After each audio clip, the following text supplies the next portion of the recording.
لعلكم تتقون آمنت بالله صدق الله العظيم إن الله وملائكته يصلون على النبي يا أيها الذين آمنوا صلوا عليه وسلموا تسليما بآواز بلند پڑھ لیجیے اللهم صل على سيدنا ومولانا محمد وعلى آل سيدنا ومولانا محمد وبارك وسلم وصل عليه محبت عقیدت چاہت کے ساتھ حضور کی بارگاہ میں درود و سلام کا نذرانہ پیش کیجیے اس یقین کے ساتھ کہ ہم یہاں پڑھتے ہیں آقا ہمارے درود و سلام کو سنتے ہیں الصلاۃ والسلام علیک یا سیدی یا رسول اللہ وعلى آلك وأصحابك يا سيدي يا حبيب الله الصلاة والسلام عليك يا خاتم النبيين وعلى آلك وأصحابك يا رحمة للعالمين الصلاة والسلام عليك يا جد الحسن والحسين وعلى آلك وأصحابك يا مولانا ومولا الثقلين حضرت عزیز وقار رب کریم کا کروڑہا مرتبہ شکر ادا کرتے ہیں کہ اس نے مجھے اور آپ کو زندگی میں ایک مرتبہ پھر ماہ سیام جیسا برکتوں اور رحمتوں والا مہینہ نصیب کیا ہے ساری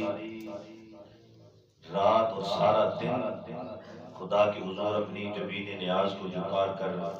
خدا کا شکر ادا کرتے رہیں تو شکر ادا نہیں کر سکتے جو اللہ نے ہم پہ اتنا کرم کیا ہے وہ مہینہ نصیب کیا ہے کہ جس کی ایک ایک گھڑی رب کی رحمتوں سے بھرپور ہے رات بھی رحمتوں سے بھری ہے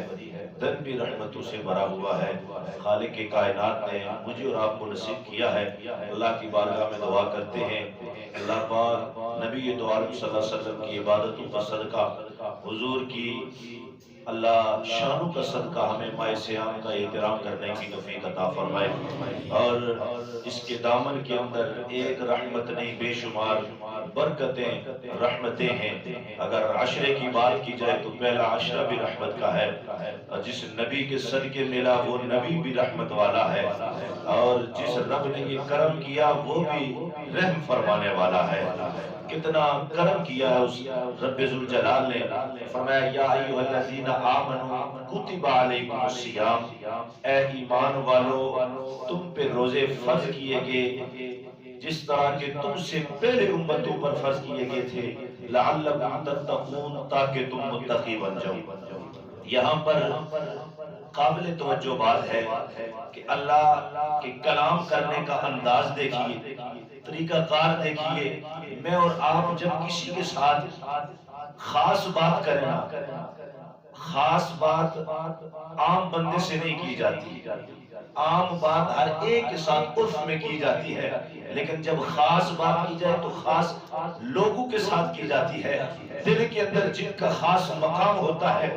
دل کی راز کی بات ان کے ساتھ کی جاتی ہے یہاں پر رب اہل ایمان سے مخاطب ہے فرمایا اے ایمان والو میں تم سے مخاطب ہو کر بتا رہا ہوں میں نے یہ روزے ہر ایک پر فرض نہیں کیے میں نے ایمان والوں پر فرض کیے اور ایمان کی بات جہاں پر آئی اس کو کوئی ہلکا نہ سمجھے کہ ایمان کوئی عام صفت ہے فرمایا جہاں رب اپنی عزت کی بات کرتا ہے اپنے رسول کی عزت کی بات کرتا ہے فرمایا وَلِلَّهِ الْعِزَّةُ وَلِرَسُولِهِ وَلِلْمُؤْمِنِينَ فرمایا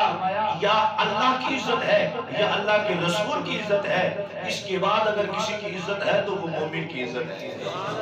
اتنی شان والی صرف اللہ نے ہمیں عطا کی عطا کرنے کے بعد رب ایمان والوں سے مخاطب ہے بندہ تھوڑے عہدے پہ بیٹھنے والا کسی بندے کے ساتھ مخاطب ہو تو بندہ اپنا قد بڑا سمجھتا ہے وہ کائنات کا خالق ہو کر ایمان والوں سے مخاطب ہو کر فرماتا ہے اے ایمان والوں میں بندے سب میرے ہیں مخلوق میری ہے میں ہر مخلوق سے مخاطب نہیں یہاں خاص بات کرتا ہوں اے ایمان والوں یہ اعزاز تمہیں عطا کرتا ہوں کہ میں نے رمضان کے روزے تم پہ فرض کیے اور یہاں روزے کا ذکر کیا گیا اور ساتھ یہ بھی بتایا گیا کہ تم نے پریشان نہیں ہونا فرمایا یہ تم سے پہلے امتوں پر بھی فرض کیے گئے اس لیے کہ لعلکم تتقون تاکہ تم متقی بن جاؤ یہاں پر ذکر ہوا روزے کا کہ روزے کو فرض کیا گیا سیام روزہ تم پر فرض کیا روزے کا معنی کیا ہے کسی چیز سے رک جانا صبح صادق سے لے کر غروب آفتاب تک اپنے آپ کو کھانا پینا اور جماع سے روک لینے کا نام روزہ ہے۔ یہ حلال چیزیں ہیں، حلال چیز ہونے کے باوجود رب یہاں حکم کر رہا ہے۔ قرآن کی اس لفظ سے ہمیں یہ معنی ملتا ہے کہ اللہ 3 چیزوں سے روکتا ہے، ایک کھانے سے، ایک پینے سے اور ایک جمع کرنے سے۔ یہاں پر قابل توجہ بات یہ ہے کہ یہاں روزے کی حالت میں اللہ حلال چیزوں سے روکنے کا حکم دیتا ہے۔ حلال کردہ چیزیں ہیں، میں رب تمہیں حکم دیتا ہوں یہ حلال بھی تم نہیں استعمال کر سکتے۔ تو ایمان سے بتائیں، جو رب حلال کو اس ٹائم سے اس ٹائم تک روکتا ہے، پھر وہ رب کب پسند کرتا ہے کہ اس کا بندہ کسی حرام سے وہ رب کبھی پسند نہیں کرتا۔ اور یہاں پر مفسرین نے کلام کیا ہے، بظاہر قرآن کے لفظ سے 3 چیزیں ملتی ہیں، کھانے سے رک جانا، پینے سے رک جانا، جماع سے رک جانا۔ لیکن مفسرین نے کلام کیا ہے، فرمایا روزہ صرف اس چیز کا نام نہیں کہ کھانے پینے اور جماع سے رک جائے، فرمایا اپنے وجود کو، اپنے آپ کو ہر گناہ سے روک لینا یہ روزہ کہلاتا ہے۔ فرمایا اگر